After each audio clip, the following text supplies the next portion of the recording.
My guests today are Jan Coenaerts and Polte de Weirdt from Vrije Universiteit Brussels. I hope I pronounced that as best as I could in my Flemish pronunciation, also known as VUB, which is in Belgium. Polte is a research assistant and PhD candidate with VUB and participated in the first season of the Hala Sultan Hinterland project back in 2021. He returns this year along with Jan, who is a guest lecturer at VUB, where he has taught Cypriot archaeology since 2019, and co-directs the Hala Sultan Tekke survey project, which is the topic of today's conversation. Listeners, you'll hear me or Jan or Polte refer to it as the Hala Sultan Tekke project, also the Dromolaxia, that's the other name for the site. So just to kind of clear up any confusion. And a special shout out goes to listener Chris Neofitu, who reached out and helped arrange this special interview today, given that this is the first time I'm interviewing two people at the same time. It's going to be a new learning for me. But Jan and Polte, welcome to the History of Cyprus podcast. Thank you. We're happy you will have us. Oh, you're very welcome. Can we begin by kind of explaining to listeners the geographic location of the area that's being surveyed that corresponds to that Cypriot Late Bronze Age settlement? I mean, basically what is the Hala Sultan Tekke area that we're referring to? So the area of where the site of Hala Sultan Tekke is located, it's at the very southeastern coastal area of Cyprus. So to the immediate southwest of Larnaca. This area is actually a very interesting and a very specific area compared to the rest of Cyprus. Basically, there are two key defining characteristics of that area and where the settlement is located. So first of all, it's located in the largest coastal plain area in the southeastern part of Cyprus. So there are a few other coastal plain areas, for example, around Akrotiri or at Paphos.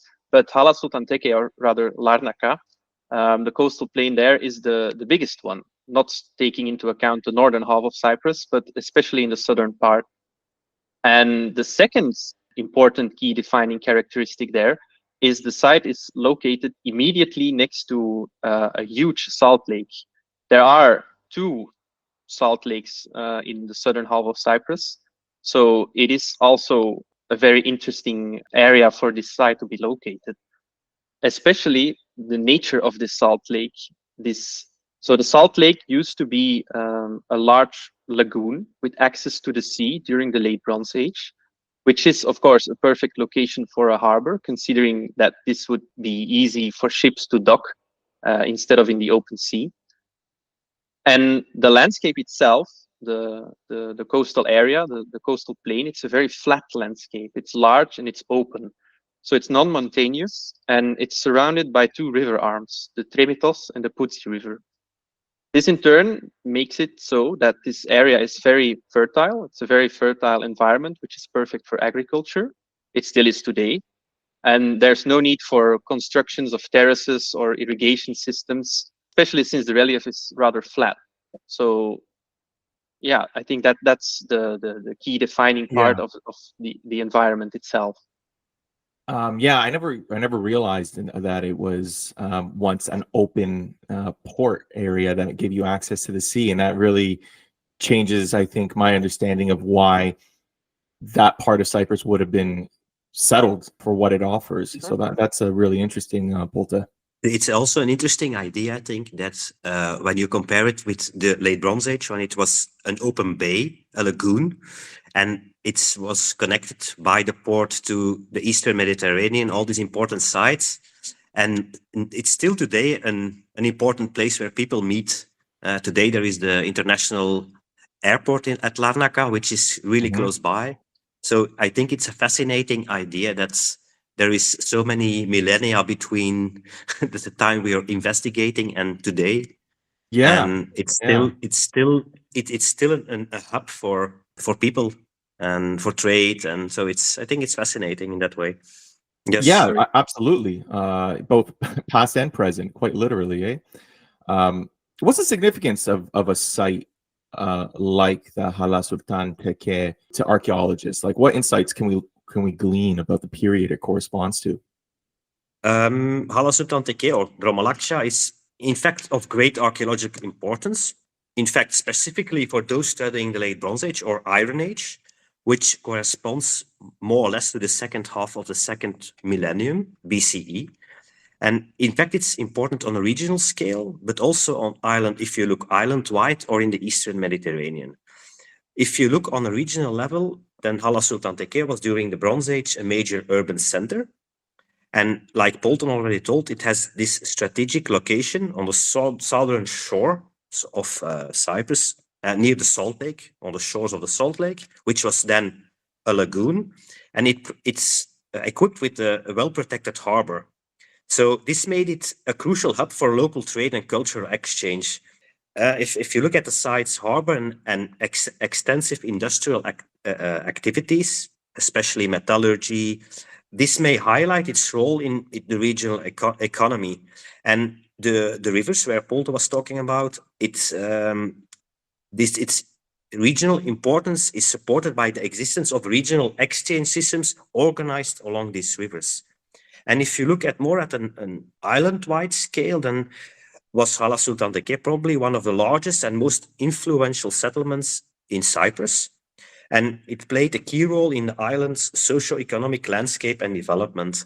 If you look at the wealth of important goods found at the site excavated, then it functioned and it had a central role in the island's trade network.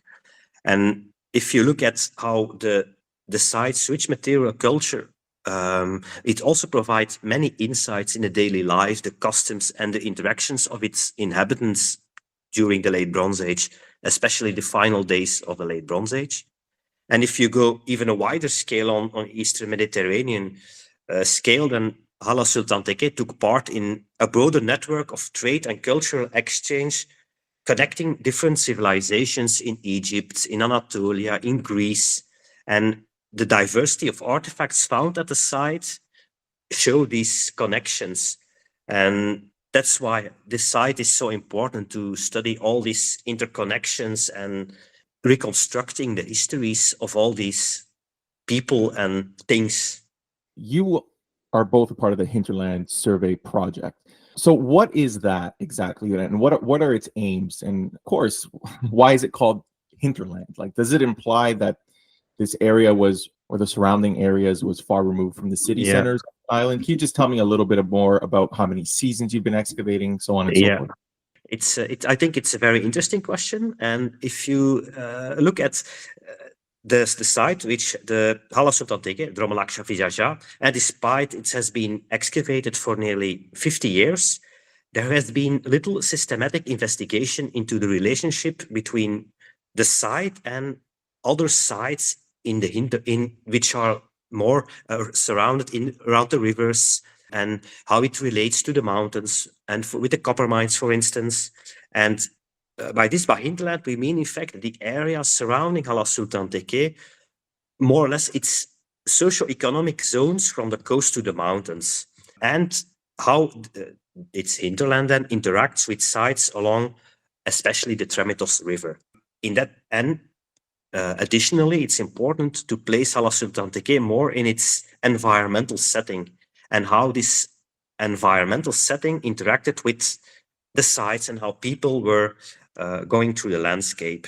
Therefore, the Hala Sultan Tekke survey project, aims to reconstruct more or less the diachronic that will all periods, all human traces from the earliest periods up till now. In fact, to reconstruct these human environment dynamics in the region, and to place the Late Bronze Age site of Hala Sultan Tekke within its spatial and its temporal context. And during fieldwork, we do not excavate, we fieldwalk, and we document all remaining traces of past human activity within the hinterland, and that this will allow us to investigate the development of the settlement system and changing lifeways over time. So far, we have surveyed, not excavated, for 3 seasons. And in the autumn, we will conduct our 4th season. which will involve a combination of field walking and geophysical research on a few clusters or hotspots identified in the previous seasons.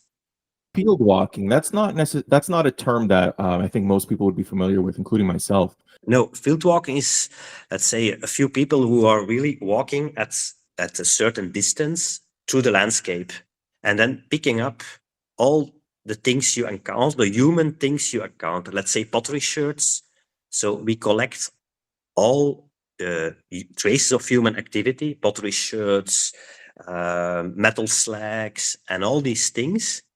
So we can make, and while picking up then we do an analysis of these things we gather, and then we can pinpoint them on a map, and then we can differentiate if there are a lot of sherds in one certain place, then we know that there is perhaps a site or some activity in the past.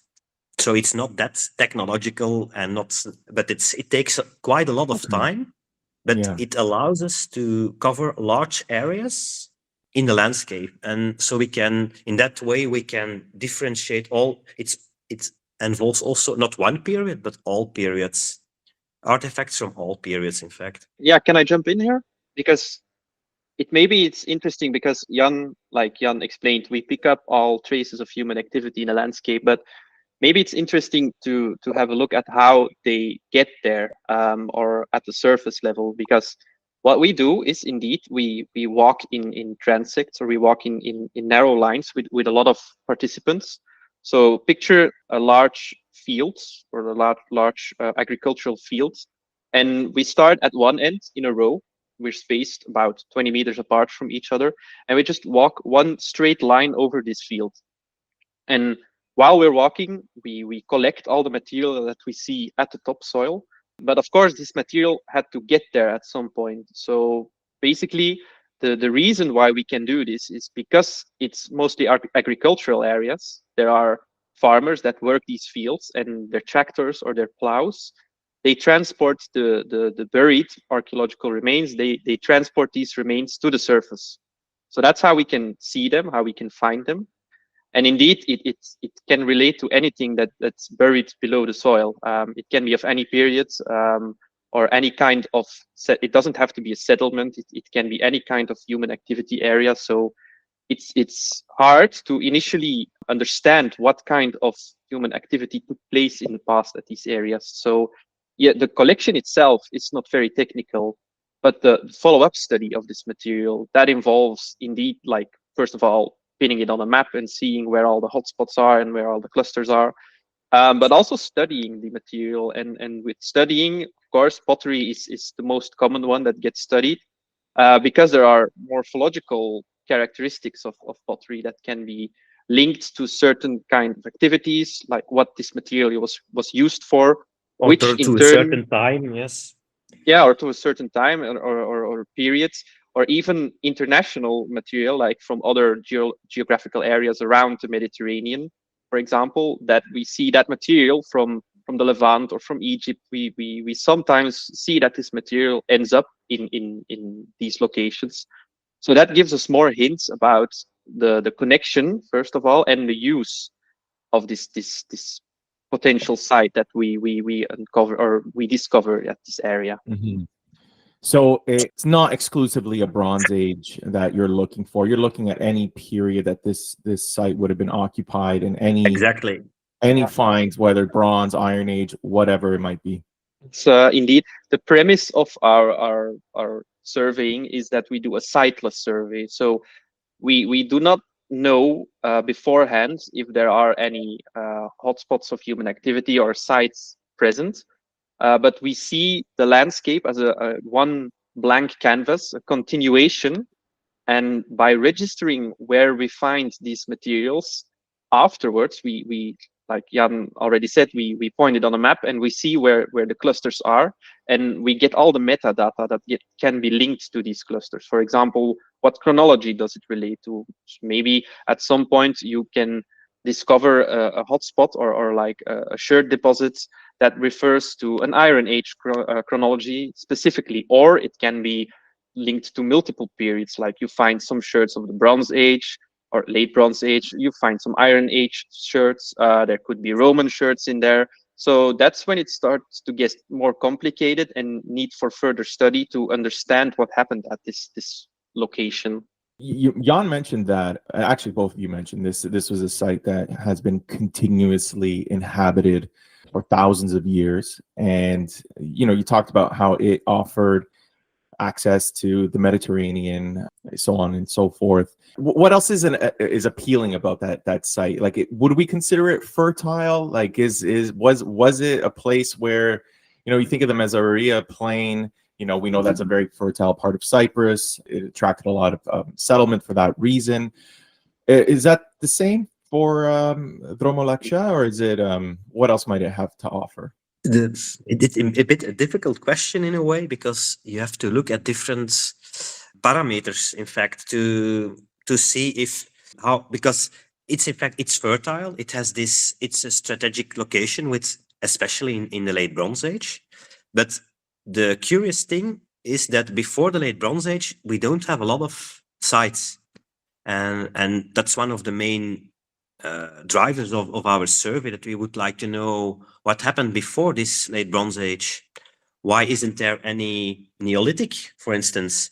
Maybe there is, and we will discover it, but for now we don't have that, and especially a reason why we don't have that reason. And if you look further, then, for instance, for the Late Bronze Age and in the Iron Age, there isn't a settlement around the Larnaca Salt Lake, because the lagoons silted, like Polte already told you in the introduction. The lagoons silted at the end of the Late Bronze Age, let's say 3,000 years ago, and then there was no habitation anymore. But in the Archaic period, we see that the landscape is used more or less as there are a few temples which were discovered at the end of the 19th century and really badly published. But we have an idea that it's some sort of, and there is our survey, it more or less points that in the Iron Age there is some habitation, but it still needs a lot of further analysis. But there is something going on again in the Iron Age, and it's this diachronic thing that we would like to investigate. For now, we already know that it was a really nice place in the Late Bronze Age, this trading hub, this huge trading hub, exchange place of cultural exchange. But that's one of the main reasons why we would, of the initiative of the survey.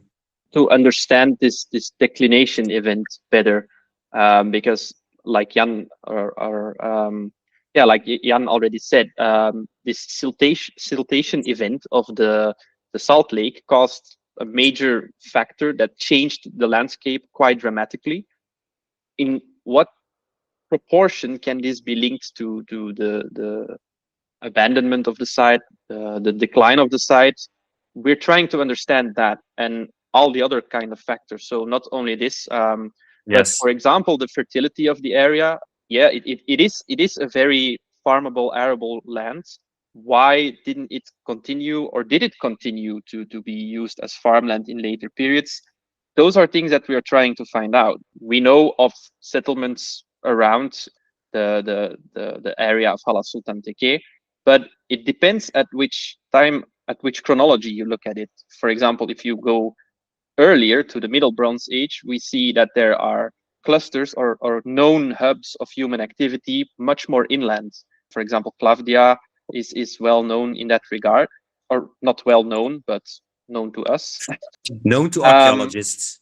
Yeah, exactly. And we're trying to understand the dynamics, the shifting dynamics between these chronologies. Like if you look at the chronology as a big like blanket or a big roll, what's the story that is written on this roll? Like if you go from the right to the left and you see this timeline evolve, how does this landscape evolve as well? And how does the human presence or the activity in this landscape evolve?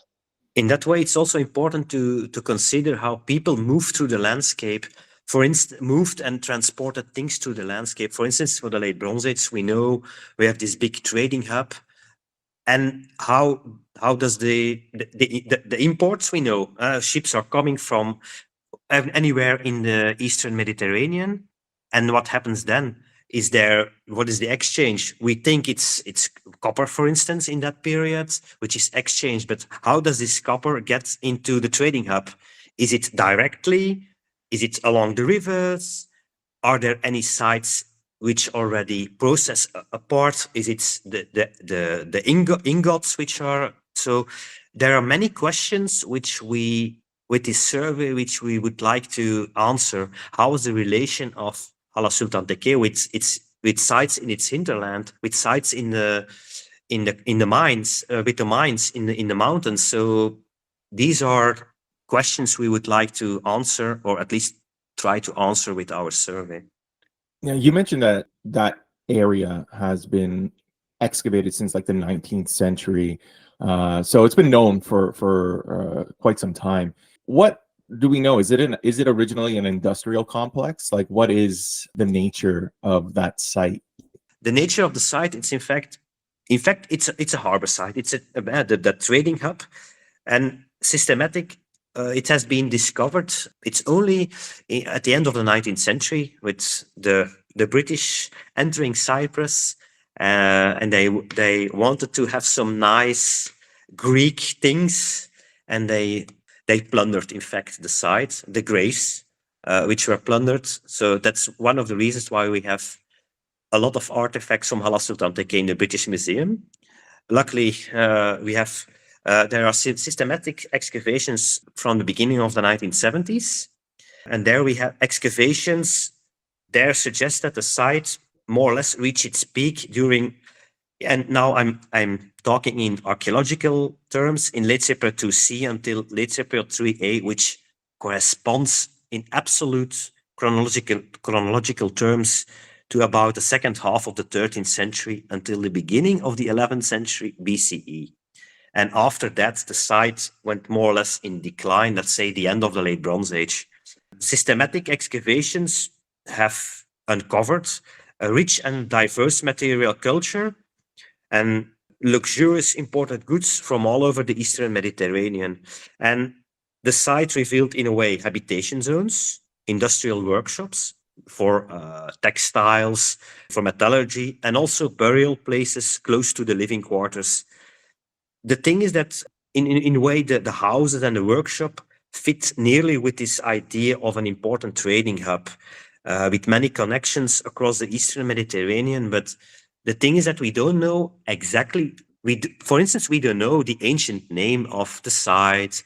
We don't know yet how it's connected, how the layout. We have a street with a few houses, we think, but it's still, a lot is still under study. So it's very difficult to say, oh, it was an industrial site. Oh, it was, we have some ideas, but it's still a matter of interpretation, and it's still under interpretation, let's say. Right. If I can interject, that there are within the excavated context, there are a few at least workshops that we know of. Some of them related to textile dyeing activities. So there was definitely some sort of industry. Well, the term industry is perhaps a bit loaded to understand what these people, or the scale at which these people were doing this on. But there was some industrial scale activity. Was this related to the trade network or to the harbor? Possibly, but we do not know for sure. May I make a little addition to what Polte just said? That in fact we talk about a harbor, but to be clear, there are no harbor facilities. So it's from our point of view, it must have been a lagoon. It's maybe the finely sheltered harbor of the island, but as for now, we don't have any real facilities, except in the salt lake there are some stone anchors which date to the Late Bronze Age, which is one of our only clues we have. And in a settlement, we also have a lot of stone anchors which were used at the end of the Late Bronze Age when the site was in decline, which were built into the walls. So we have some indications, but it's maybe important for the listeners that we don't have really this. Don't imagine that there is docks and quays all over the place. So it's a sheltered harbor, but it's a natural one and not a constructed harbor. That's the thing a point I want to make. Oh, fair enough. You talked about the field walking, and we hinted at how there's after field walking is done, there is technology used in kind of piecing everything together. I feel like there's always a multidisciplinary approach, including these things called geomorphological studies, chemical analysis. How is that done on sites like these? Can anyone speak to that? I think, first of all, if we are talking about multidisciplinary approaches, let's focus on the survey first. So the survey itself, the work that we've been doing for these past 3 years, there is a follow-up that we are planning to start on at the end of this year, which is geophysical prospection. So we have been indicating hotspots of human activity based on the survey results. And we will attempt, by using technology, by using ground penetrating radars and magnetometry, to kind of scan the subsoil and see if at these hotspots that we've located, if there are still buried structures or remains that are still present, or in situ as we call it, if they are still there. So that's where technology boosts our results rather. And furthermore, of course, there are other multidisciplinary steps to take. For example, if we want to understand this landscape, we are going to have to study, or we will study, the microtopography, for instance, or the geomorphology by doing landscape analysis, by coring in the ground and understanding the layerings, how the soil was built up, or how the area got formed over the years, got shaped. So to understand the geological processes first of all, and of course the artifacts, or the surface ceramics themselves that we have found, they also keep a lot of answers hidden that we cannot study without the aid of technology as well. For example, to understand the composition of the clay that was used for these ceramics, that can hint at where the clay was sourced from. But you would need to do petrographic analysis, for example, to understand how the burning process and the chemical composition of these sherds is formed. Also, for example, slags. Slags are waste products of metallurgy, so smelting raw copper ore into ingots. This produces a waste product, slags, and these are often just discarded. And we find them during our surveying, and there are a lot of chemical traces that are still present within these slags. But this requires chemical analysis. This requires lab work testing. So there is indeed a very multidisciplinary approach that a project such as ours needs to understand the bigger picture of what we are dealing with. So there is it seems that there was a peak in the period and then a later decline around 1100 BC, and perhaps an abandonment of the settlement. So maybe you can kind of explain to me what does that correspond to? What do we know about the period? Can you speak to that? If you look at, for instance, the end of the site, the Late Bronze Age site of Hala Sultan Tekke has been associated with the Bronze Age collapse, dramatically, the sea peoples entering Cyprus, the arrival of the Greeks. But in one way, we see an abandonment of the settlement. But it was in a time when there was a widespread societal collapse across the Eastern Mediterranean and affecting many advanced civilizations like the Hittites in Greece, the city-states there, Mycenae, for instance, even in Egypt. And there was a lot of things going on. The problem is that we don't have a clear idea how what exactly happened. In a way, there is not much evidence, for instance, for a violent abandonment of Hala Sultan Tekke. In my feeling, and I think that many researchers will agree, that the gradual silting of the lagoon and losing their harbor, in combination with, let's for instance, perhaps something climatic or an earthquake, that these things may have played a role. It's not, I think, one reason, but it will be a combination of reasons. And for instance, Kition survives, which is at the other side of the Larnaca Salt Lake. Kition survives into the Iron Age. Hala Sultan Tekke doesn't. And I think that further investigation will certainly answer this question. It's only in we see a reappearance of human activity somewhere in the archaic period, when the area around the closed lagoon now, which is a salt lake, becomes back in use. And around the salt lake, different temples and tombs have been found in that area. So it becomes more part of Kition than in that period. I think in one of the papers that I had read in anticipation of this, there was Iron Age findings which implied a much wider territory for Kition that is currently assumed. So what's the significance of that finding and that material as it relates to Dromolaxia? Is there anything you can say about that? So let's just start with the fact that Iron Age is a very broad term. So there are very many, a lot of nuances that need to be made when speaking about Iron Age. In our survey record, what we have encountered is mostly Middle Iron Age material. Not a lot, but it's there. And we're talking about the geometric 3 periods, archaic 1. That's the first appearance in chronology terms of material that we see appearing in our record. And this is like this is a known fact in that way that there are a few documented tombs within the hinterland of Hala Sultan Tekke that have material that dates back to the geometric 3 periods or the archaic 1 period, but nothing in between the late Bronze Age itself and this geometric 3 period. So we see a total absence of any kind of artifact or traces of human activity for this 200-year period after the sudden disappearance or decline rather of this site that we're talking about.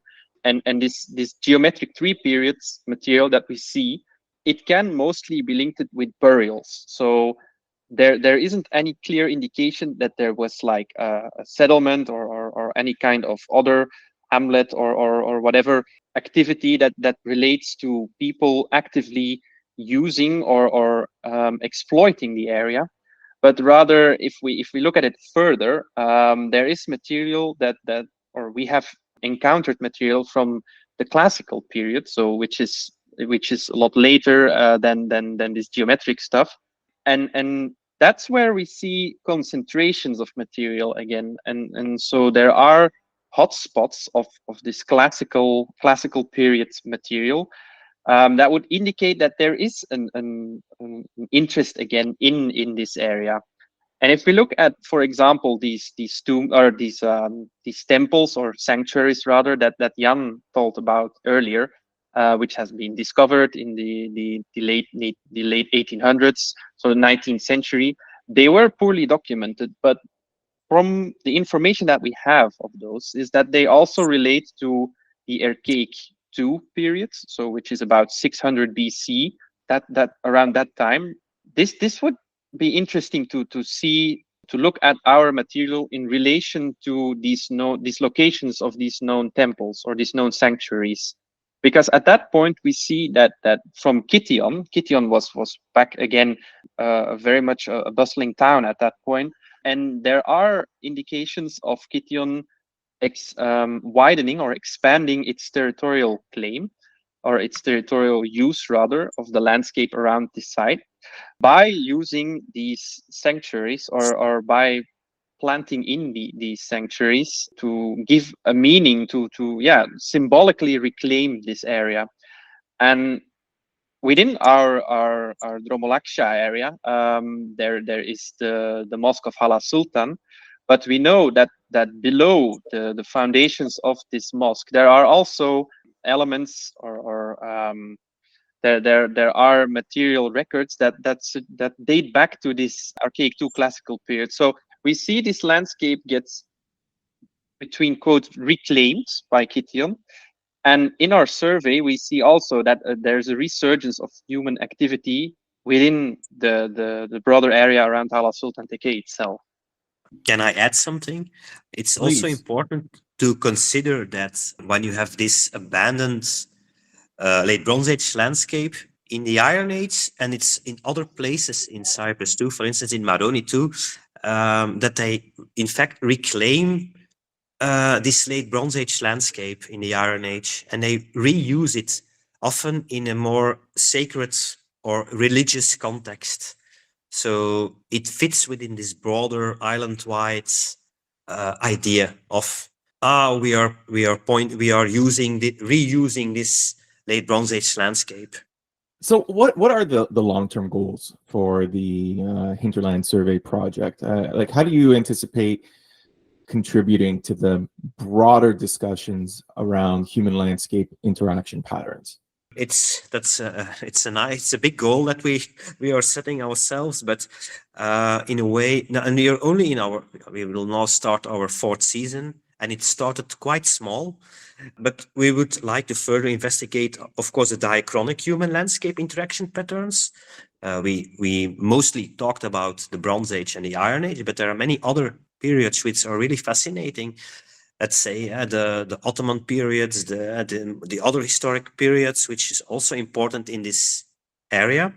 And it's also one of the goals which we had this broader discussion about. It's crucial for us to understand how communities adapted to change over time. For instance, how the resilience, for instance, of the people of Hala Sultan Tekke, when their environment changed from their lagoonal environment to a salt lake.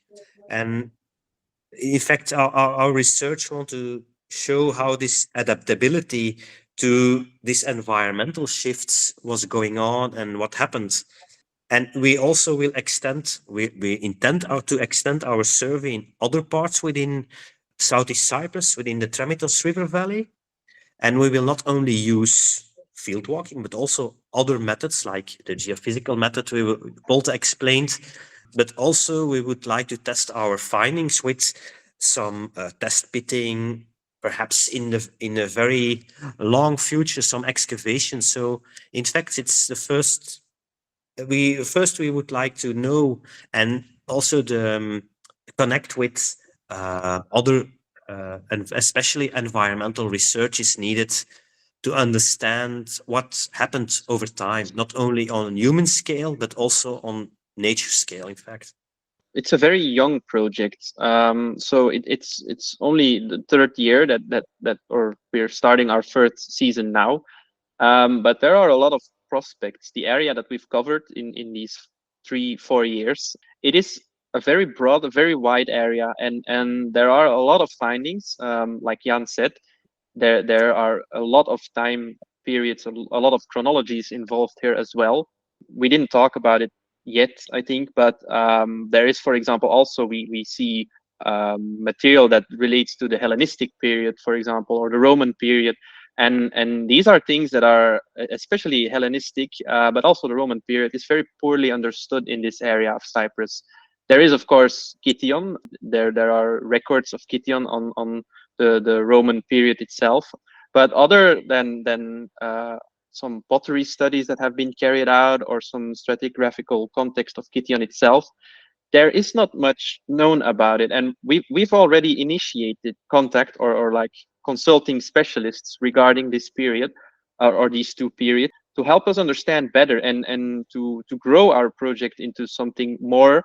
Because of course we started with the aims of the initial aim was to focus on the late Bronze Age, but there is so much that comes out of this project, or there are so many differing results, that there are so many ways that we can continue to study this and to understand the long durée, so the long term of what happened here and how people interacted with this area, how for example, also environmental events impacted people in the wider area. So not only the site of Hala Sultan Tekke, but also like to circle back to the beginning, this siltation event of the salt lake, it must have impacted Kition as well. And those are aspects that we're all very interested in. And yeah, we try to to dig deeper to understand this. And yeah, so the geomorphological and microtopological, they're gonna be very important to understand the geological dynamics of this area, and also to understand the landscape itself, because that there are two key factors to understand. It's the people, but it's also the area where the people live in. And these are very interconnected with each other. People choose a place to settle somewhere for a reason. And those reasons why they do settle somewhere or why they don't use it as settlement or farmland or whatever kind of practical use that people need, those are the goals of our project, to understand them, and not only for the late Bronze Age, but for the whole chronology that we can encounter or can understand it for here. And therefore we have to collaborate with a lot of specialists. Myself, I'm more specialized on the late Bronze Age, Middle Bronze Age, but we need to collaborate with other scientists, from geomorphologists like Polte says, or or from archaeologists specializing in other people in other periods. So it's really a thriving project, and we hope to achieve a lot of our goals. You know, I wanted to ask this because I think Jan, you mentioned this, that eventually there's excavations that may be planned. Is that something that is still several years away after for you guys at the moment? I think so. We do now the geophysical survey. Perhaps there are some hidden things in the ground, in the soil, that we will see, and perhaps we have to look at some time. We'll do some excavation, but maybe first test pits. And it's not our main goal to start really new excavations at one place, but it will be rather be restricted small areas which will be excavated to test what we see. It's not enough to see what's on the soil, but at a certain time you have to go to dig to see what's in the soil, and that will be important. But it will be still some years, within a few years, I think. That's one of our, and we are developing, in fact, sub projects for maybe different periods. That's something which we don't know yet. So we hope to do that, but it's also a matter of funding, and that's always difficult in archaeology. That's something that I've I've picked up on. You know, that's a recurring theme: getting the funding, getting the support, and Yeah. So we would like to do that, but we already really happy what we already have in these 3 years. So it's really expanding now, and it's we already can answer a few questions, but with every year we have more and more questions which are coming up. So it's very interesting. Yeah, of course. And this geophysics that we're planning to do later this year, it can be regarded in a way as some kind of intermediary step. Like we've recorded these clusters of human activity in the landscape from the surface, and now the next step is to see if we can, without doing invasive techniques, and yeah, funding is of course also a major aspect, but on a very economic way, we want to check or to test if these these hotspots that we discovered, if we can confirm that there is actually some buried structures, for example, or other kind of elements or traces that we can discover, if they are present there. And this would be the next step in understanding this landscape, of course. And at some point, yeah, I very much, it burns within me to to bring a shovel and to start looking, of course. But yeah, it's a huge endeavor, and we need to prepare for that in the future, and it will definitely take some time. But yeah, we will find more answers that way, because yeah, surface finds, like Jan said, it's not enough. It gives us a general indication, and there are, of course, there is very valuable information that we can extract of this. But yeah, to truly grasp or understand what's going on in this area, yeah, ultimately we will have to do some testing. Yeah, but it's important. If you excavate, it's also a way of destructing things. Yeah, of So course, yeah. in a way, I prefer to do some non-invasive things and to cover a big landscape, to have these general things. So it will be something in middle we need to Yeah, do. it needs to be balanced. Yeah, it's wild just to think about how much work. There's this assumption that, like, okay, you're going to a site, let's just start digging, right? And it's like, no, that's not No. how it is. It takes years, and this is what I'm gathering. It takes years of studying and meticulous work Yeah. before you get to that There's- point, and it's crazy. Yeah, there's a lot of preparation that goes into it, and of course, like Jan said, it's destructive. So once you start excavating, you're peeling away the information from the position that it's been in for thousands of years. So you need to prepare for it and think about what you're doing. That's very, very, very important, because yeah, excavating is a destructive process. Once you excavate, the information is gone. So targets exactly what information you want to get out of it to begin with. And yeah, like it's not an exact science what's gonna happen. Of course, when you start this process of excavating, you have a general idea of what you're starting at and the target that you do, but along the way that there's information that's going to be unexpected, or situations that you're going to have to deal with on the go. So Yeah, That makes our job so nice, that the unexpected things are that's always the nice thing, the nicest things. Jan, Polte, thank you so much for doing this first dual interview here on the History of Cyprus podcast. You're welcome. It was really insightful just to see what's happening behind the scenes, and appreciate all the work that goes into preparing sites for potential excavation. And I'm really interested in seeing how your work unfolds with VUB over the next couple of years. And so, yeah, thanks a lot, Jan, Polte. yeah, thank you as well for having You're us welcome. and for Yes. having this lovely conversation. It's Yeah, nice maybe to- in a few years when we have some more follow-up, yeah, we'd be happy to have another chat, or Yeah. to do this again. When we have some excavation done, then we do it again. Awesome. Jan, Polte, Okay. good luck in Andreas. the fall, and Yes. hope to hear from you again soon. Okay. Anytime. Really. Bye. Absolutely. Bye, Jan. Bye, Polte.